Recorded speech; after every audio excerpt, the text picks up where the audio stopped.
the kind of Fisherite, Britain rules the waves, neo-nationalist Trump tomfoolery.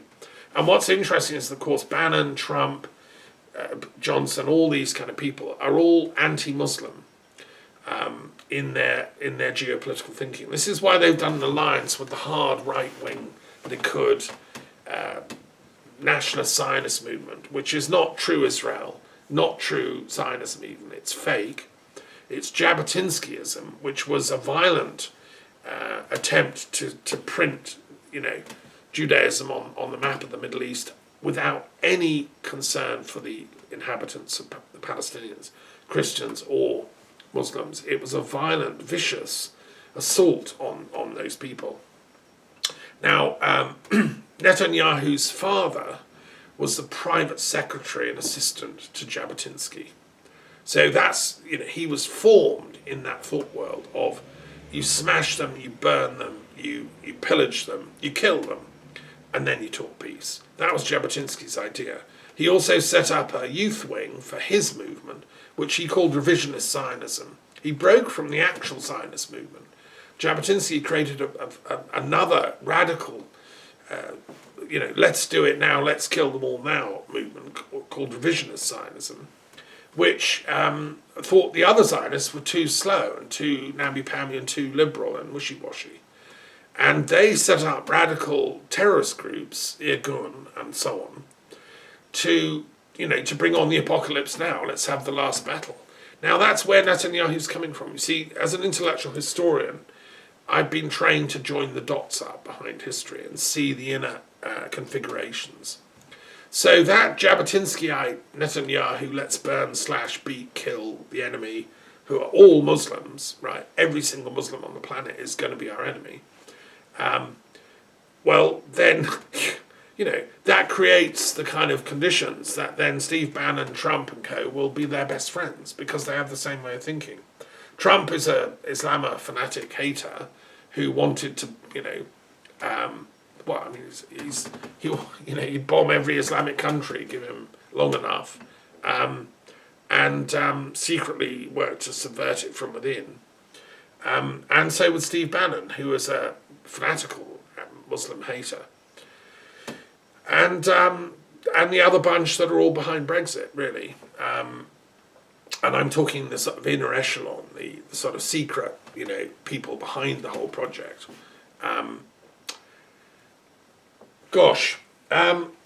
So, yeah, we have problems. Now, if you thought that wasn't all bad enough, I want to introduce you to someone else who I've also been discovering in this week's research. This is just a few chips from the old block, as Max Muller said in his autobiography.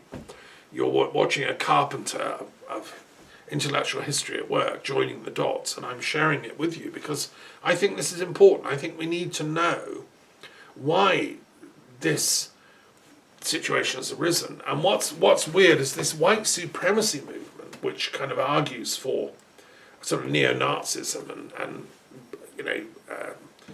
racial monopoly and triumphalism. Of course, it doesn't say that up front. I mean, that's what you see behind the scenes. And by the way, talking about that, the Wizard of Oz chap, Baum, who wrote The Wizard of Oz, was also of the same ilk. He was of that same racist superiority eugenics movement. And he went down saying that the American Indians should be exterminated. They're no longer needed as a people. A most unpleasant chap, and I find, therefore, a very sinister undercurrent to the Wizard of Oz story. Don't forget, wizards are the great masters of the Ku Klux Klan. And I'm with the American Indians. No, thank you. No genocide. Let's have, Daganoweda. I think Washington, D.C. should be renamed Daganoweda, this town, because Daganoweda was the greatest peace prophet the Americas have ever had. And I'm including Thomas Jefferson and all the other slave owners in that potential running order. No, Daganoweda was the one. So let's rename Washington after him. Back to another tragic discovery I've come across. And this is tracing the deep history of the American white supremacist movement. When it first started up and people were saying Trump's influenced by it and Steve Bannon, I didn't really take it seriously. I thought, yeah, but those are cooks. Nobody will listen to them. They're just extremists. I mean, we're liberal Democrats here. We understand, there's like, and when 2016 Brexit referendum came up, I realised those people were behind it and pushing for it, but I didn't think they'd win. I didn't think they were such a threat.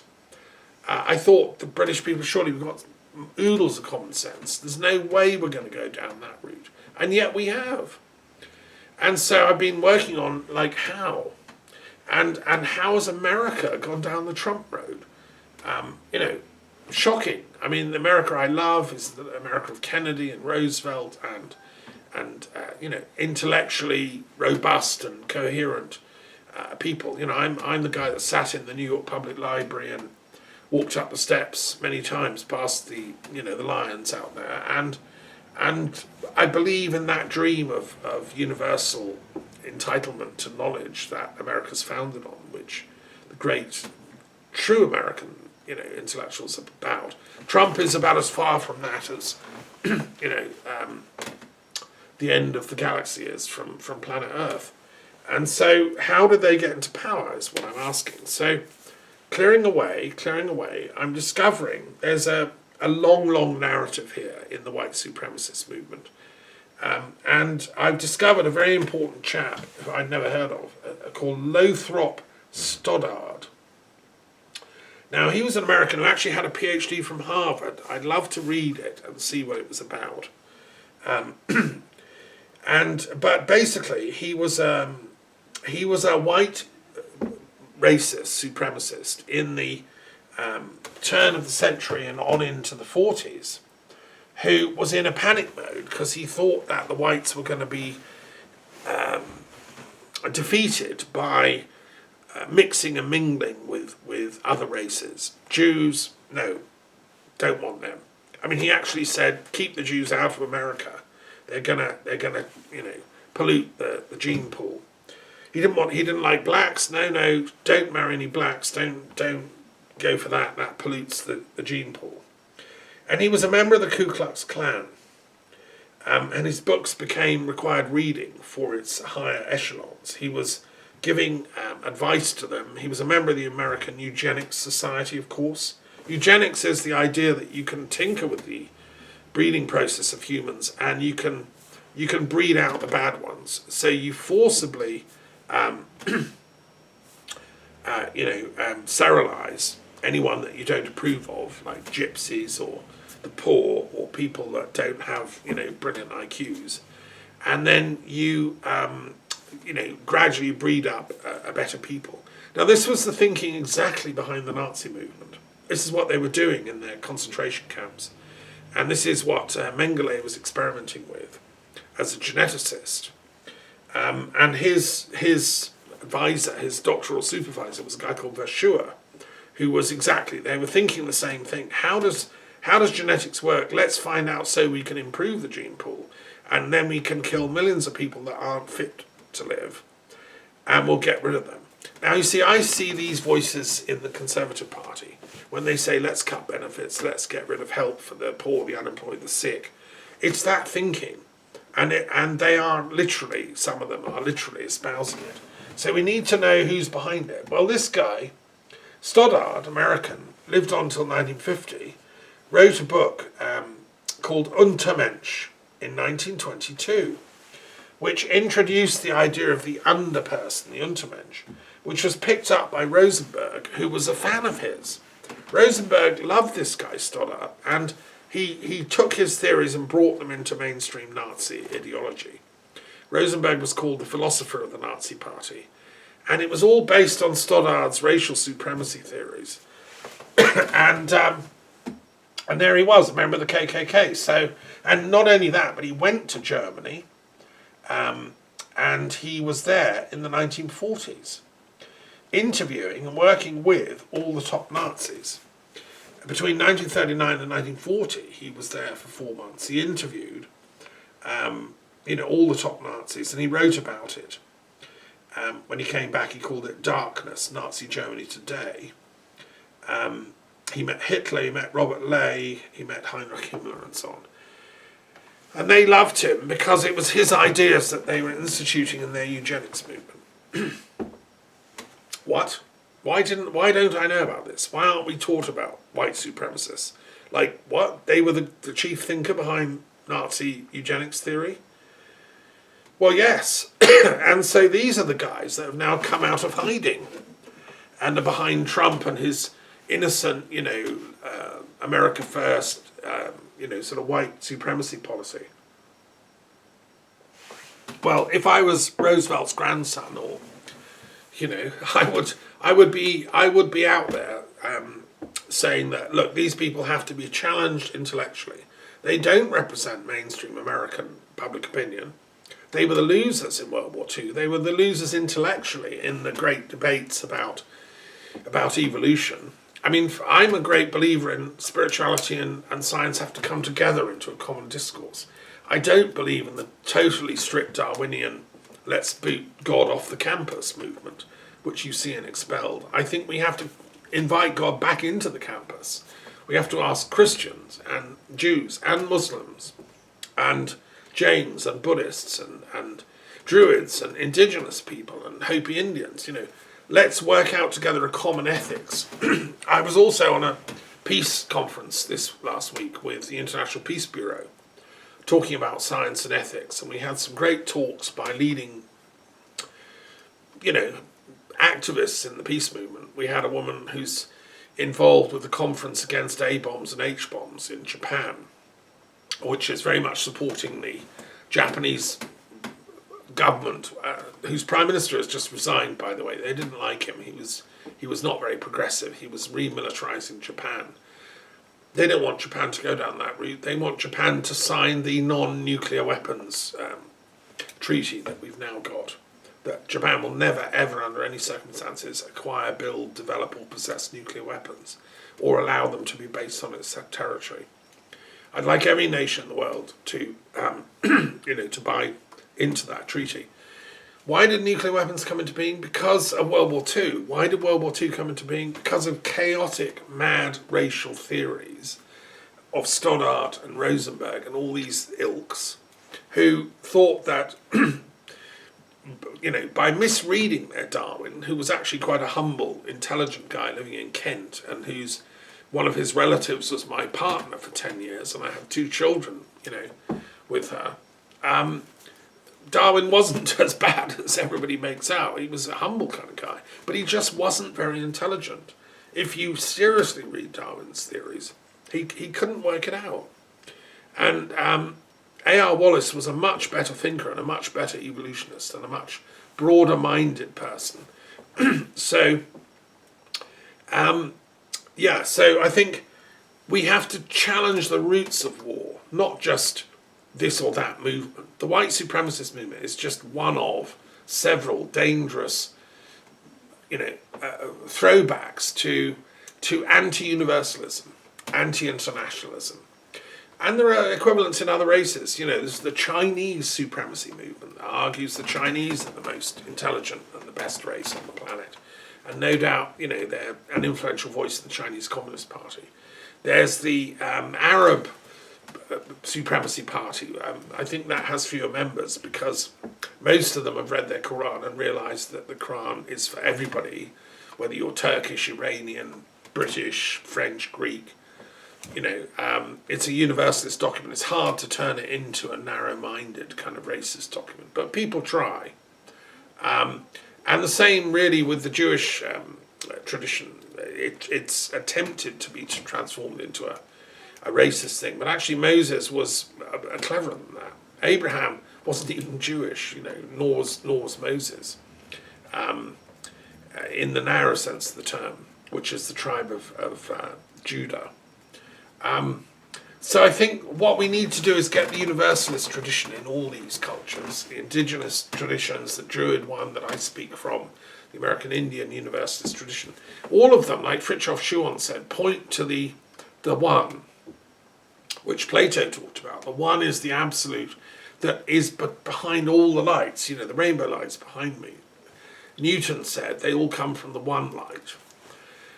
And if we persevere in demanding that from our leaders and voting for people that represent that universalism as a value, so it's opposed to racism, opposed to nationalism, opposed to the idiocy of Brexit, opposed to all the other forms of racism that ignorant people promote on the planet, and we go for universalism and love and unity, divine love. We work together for planetary enlightenment, which is actualizing the rainbow within us all, that we become the universal embodied in form as humans. We're capable of that. Humans can reach enlightenment in this lifetime. Everyone on this planet could, with the right education and the right counter-education. You have to sort of counter the partials that are speaking with hatred, the demonic elements. And the demonic are sort of speaking from their own broken, twisted pain, their own particular narrative stories of wounded ego and so on. Whereas the universal speaks from the heart, which is the duty of peace thinking. So look, that's some thoughts anyway. And I've been working on the religious and mathematical book, as I've said, and that's going very well, slowly, but it's got to be done thoroughly. It's a very detailed piece of work I'm doing, and I've been enjoying it. It's quite a profound project, because nobody yet, so far as I can tell, in the whole history of intellectual work, I mean, there might be some obscure guy in 19th century Germany, probably, they did most things, but I haven't found anyone that's ever tried to look at the overlapping intersection between religious studies and mathematical sciences. They've been two separate spheres, and I'm analysing that that's part of our problem. Because we've left science to the scientists, philosophers like me have let them get away with murder, literally. It was scientists advising the Nazi Party that eugenics was a brilliant idea. Mass slaughtering the Jews, brilliant idea, because look, hey, we can prove it scientifically. And these people like Verschuer, they were clever scientists with lots of maths, but no ethics. They'd lost the love. They'd lost the care. No compassion. And that's the same with all the kind of, the white supremacist racist types that Stoddart and co. symbolise.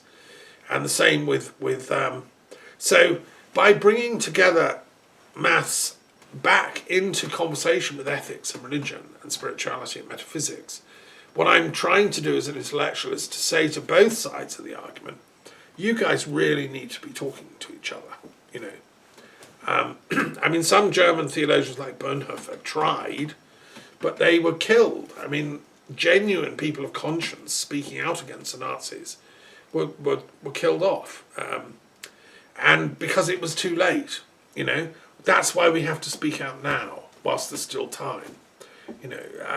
If we lose, then within 10, whatever, how many years, people like me will be hauled off to camps, and I won't be allowed to speak about universal values, about peace and so on.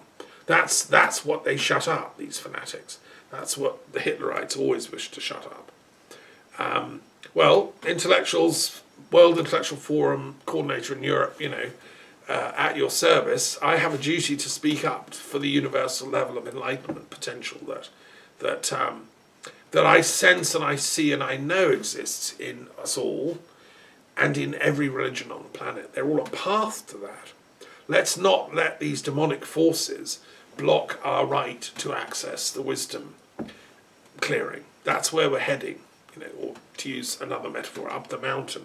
Let's not let them block us from going up our particular path up the mountain, because they are a demonic force, So let's see them off with Mary Magdalene. She's the expert of exorcism, as Bruce Chilton said when he came to the Mary Magdalene conference here, which we're not able to have sadly in October because France is still a dangerous place. Won't let Americans in. They're even more dangerous. So we can't have a conference in person. It'll be another Zoom one, I'm afraid, in October. Hopefully, when this is all clear, we'll meet again in the Pyrenees.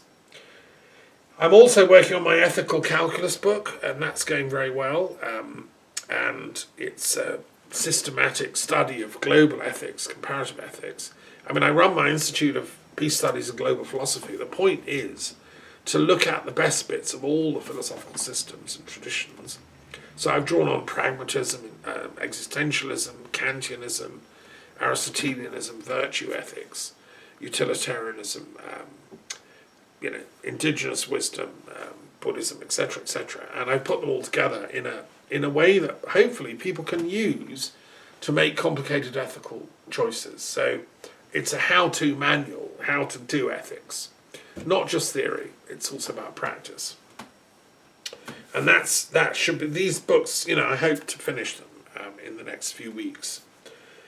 Right, so that's a little update on my work this week, and there's more I could say, but I better get back to work. This is my little, break. I ought to just mention this one thing, that I am, as I've said before, if you've been paying attention and know me, I've published and wrote a 2-volume study of the origins and history of 9/11. Last year, I think it was published. And it took me, 2 years of incredibly detailed research, plus 6 or 7 or 8 years of detailed study into the origins of the 9/11 events. And the associated event in Afghanistan 2 days before, when Ahmad Shah Massoud was killed. And they're obviously connected, these two events. So it's the 7th of the 9th month.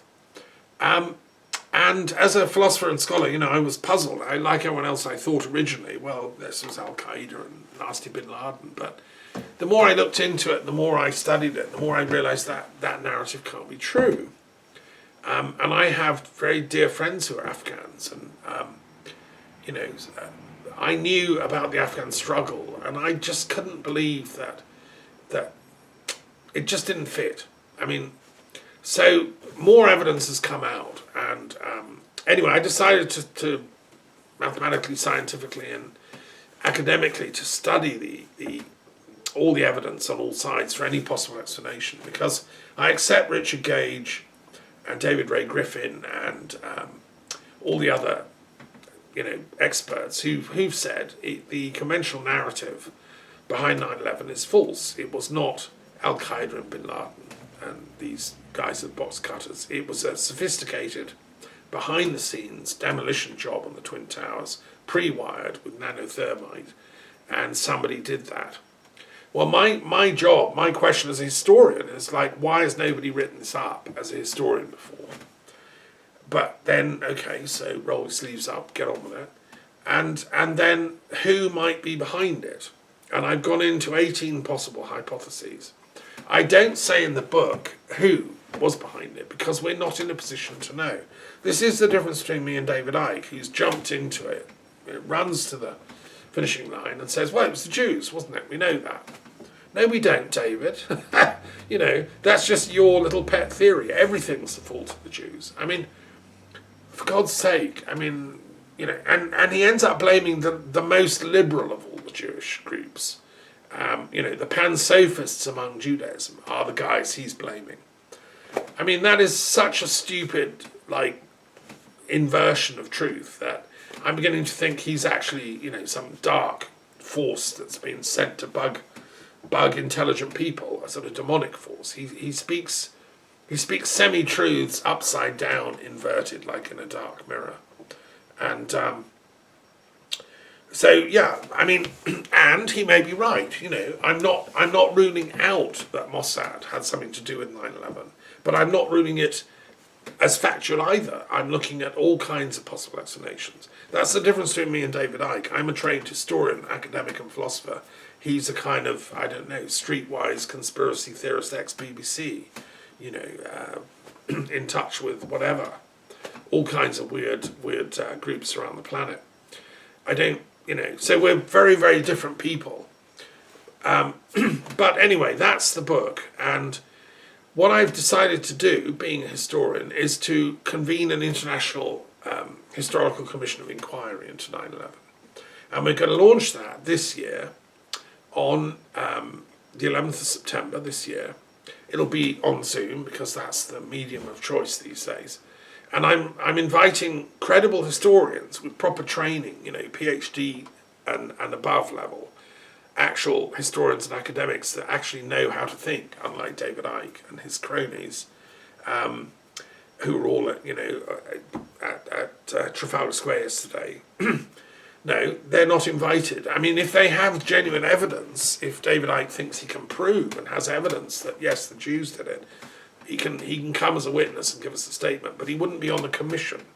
The commission is for trained academics to sift through the evidence, and it's going to take some years. It's going to be launched this year, and it will take some years of very systematic, proper sifting and applying all the checks and safeguards of normal academic research. Do I believe in history? Are we up for the job? Well, I'm a fan of Herodotus, who founded the historical discipline that I follow, and he was trying to find out why Persia and Greece were at each other's throats. I think history can cope with 9/11, but we do need to get underway with it. So that's why I'm launching it this September. And I suspend judgment on the outcome. Obviously, I haven't got a clue. But read my books. There's 2 volumes. You can go into it and see the thinking behind the launch of the commission. And if you are interested in history, you have a questioning mind, you don't have your mind made up, you're not a ranter, and you're willing to look at evidence on all sides of the argument, then please email me and you can come and join our conference on September the 11th. Right, so that's what I want to share. I'm going to finish with my word of the day, as either a poem or a word. I think we'll have a word today. And this is from my dictionary of philosophical studies. And so these are, it's open at random on the Hebrew page. And there's a few words here that I'm going to share. Just Ruach HaKodesh is the Holy Spirit in Hebrew. Kitvei HaKodesh is the Holy Scriptures. Kitvei, Kitab, etc. is writing. Ketuvim is the writings in the Torah, and I'm doing a commentary on the Ketuvim if I live long enough. If not, I'll finish it in the Heavenly Library. But so that's Holy Scriptures, Kitvei HaKodesh. Kudush means to cleanse, purify and hallow and sanctify. I mean, it has a lot of meanings, this word, Kodesh, Kudush. And it's so connected to Arabic because the Arabic word Quds, Al-Quds, is their word for the holy place, Jerusalem. Al-Quds is the place of Kudush, of holiness.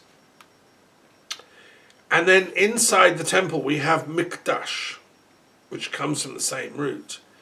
Mikdash means the Holy of Holies.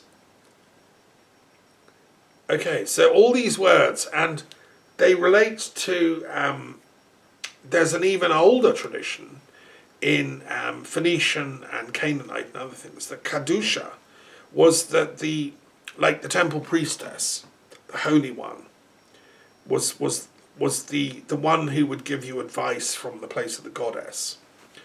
And there's a whole esoteric Semitic understanding of this, which is a thing of great beauty. So I'm a great believer in the Ruach HaKodesh, the Holy Spirit.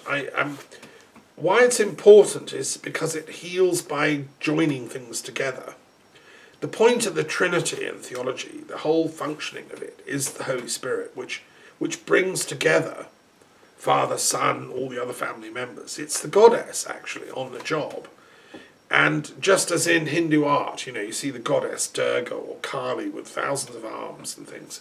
Well, that's the Holy Spirit in action. The female is the one that can join everything up and do stuff. And psychologists say that the woman is better at multitasking than men. Yeah, got more hands.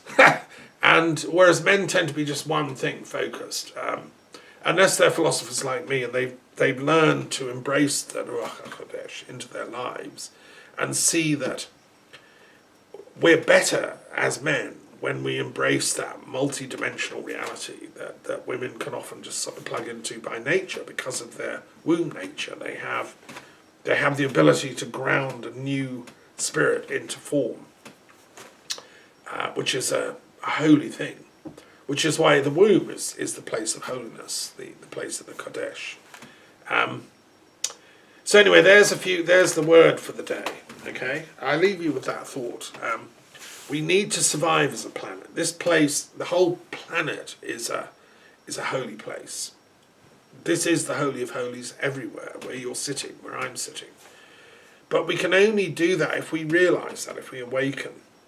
It's not a place for ranters, haters, screamers, dividers, racists, all that lot. So may the forces of love, as Joe Biden said in his speech, he seems to have that. He's got that understanding. Him and his running mate understand this Holy Spirit thing. So does Obama, who's supporting them. And there's a quiet, still voice of spiritual common sense resurging in America when they see the horrors of this other stuff, this Stoddart neo-nationalism, neo-racism, white supremacy nonsense. We've had enough of it, thank you. It's not leading anywhere. It's bringing us ignorance. And it's not leading anywhere in Britain, in my beloved country. It needs exposing.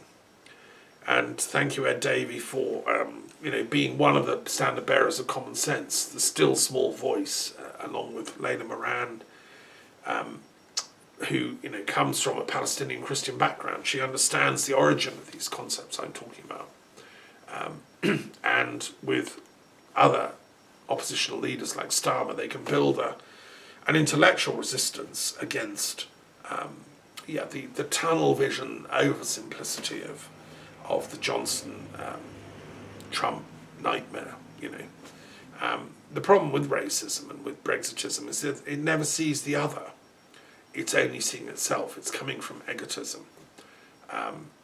And you can dress it up with fine words, you can try and cloak it with the sugarcoating of conservatism, but authentic conservatism is much more robust. Wordsworth, Walter Scott, the people that actually thought through conservative, Edmund Burke, they know you have to stand up against evil, and that evil is always that one-sidedness that pretends to be the truth. So with those thoughts, I'm going to say adieu till next week, if we survive that long.